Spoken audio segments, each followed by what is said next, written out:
तो ఇక్కడ देखिए ध्वनि यंत्र कहां से कहां तक होता है? ओष्ठ से लेकर ये हमारे नाभि तक होता है। वास्तव में कंठ में होता है, वास्तव में कंठ होता है, वास्तव में कंठ होता है, पर यह ओष्ठ से नाभि तक का काम करता है।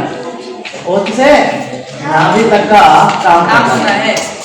अब ओष्ठ यहाँ पर है, नाभि यहाँ पर है। तेलुगु में आप क्या बोलते हैं? पोत्ती कड़ू यहाँ होता है, राइट, वो है नाभि। तो ओष्ठ से नाभि तक हमारा ध्वनि यंत्र होता है और ध्वनि यंत्र के मुताबिक ही इससे हमारे ध्वनियाँ हमारे अंतर्गत से बाहर निकलती हैं। तो ध्वनियों का आना जाना कैसा होता है ये आप लोगों को बता रहे हैं, ठीक है। सो देखिए क जो है ये वर्ग है और इस क वर्ग के लिए हम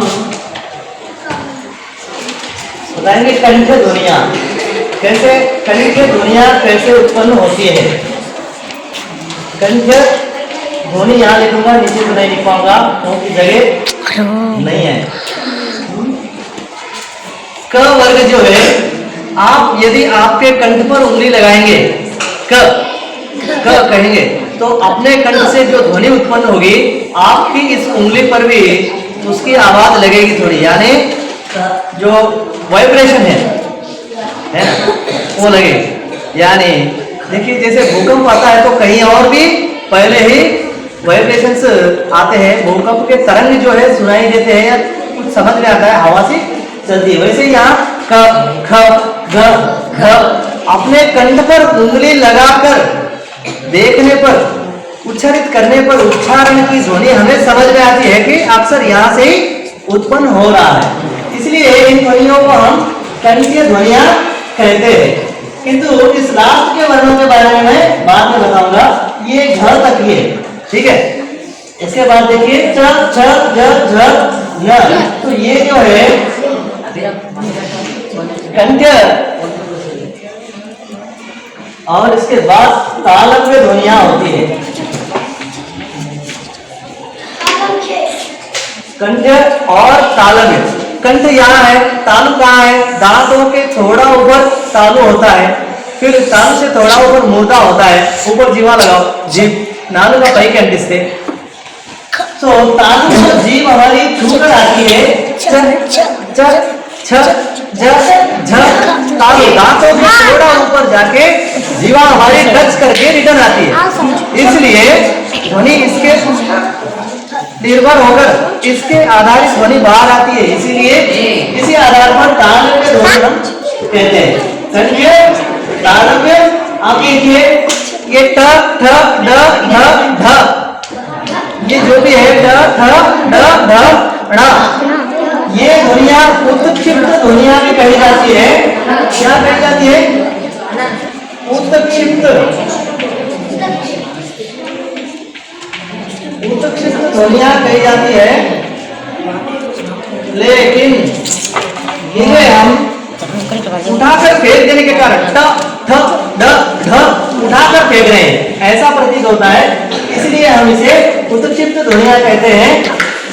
सॉरी, इनको नहीं, तरसा घटा को मैंने यहाँ लगा दिया, यहाँ उत्क्षिप्त यहाँ आता है, ऐसा भी लिख सकते हैं।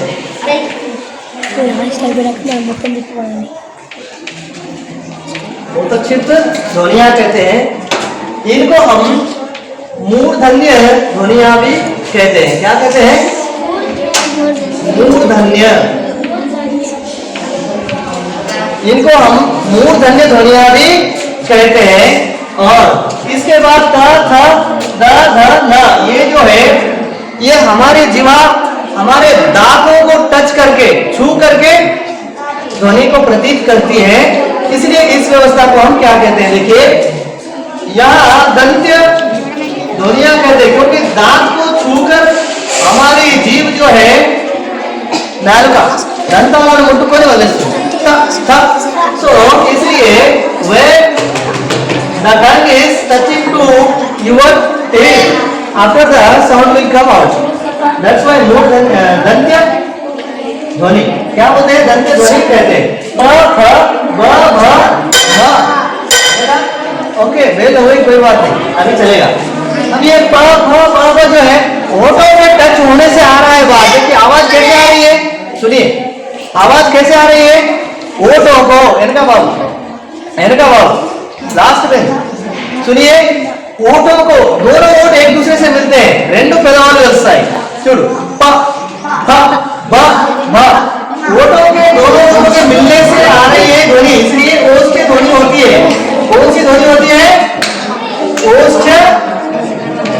ओष्ठ ध्वनि। इसके बाद य र ल व, यहाँ नाभि पर हाथ रखकर कहिए य र ल व, तो नाभि हिल जाती है, तो ये अंतिम स्थान से ध्वनि बाहर आ रही है, इसलिए ये अंत्यस्थ ध्वनि है। ఏంటిది చివరి స్థానం నుంచి అంతం నుంచి, కాబట్టి अंतस्थ ध्वनि अंटाరు। क्या कहा जाता है, अंतस्थ ध्वनि कहा जाता है य र ल व यानी यह वर्ग को।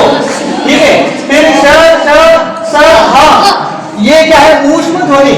इससे हमारे क्या हो रहा है, हवा बाहर आती है पेट में से, ऊष्म यानी हवा, तो ये है ऊष्म ध्वनि।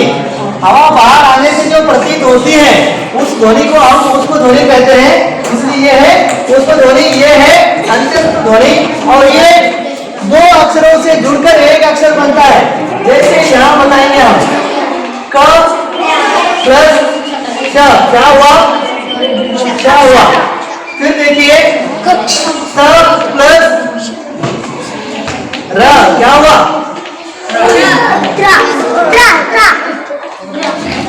श्र। अब ये देखिए ग, ज प्लस न, ये छाछा छाछा नाम इधर आता है, ठीक है, इसीलिए ये बन गया ग। ठीक है, बातें नहीं करो, सुनिए।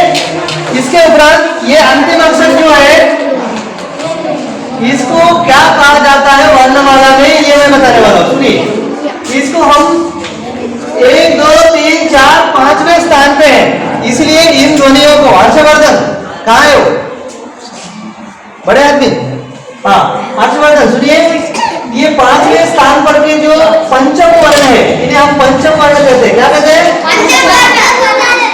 हाँ पंचम वर्ण कहा जाता है, क्योंकि 5वें स्थान पर है।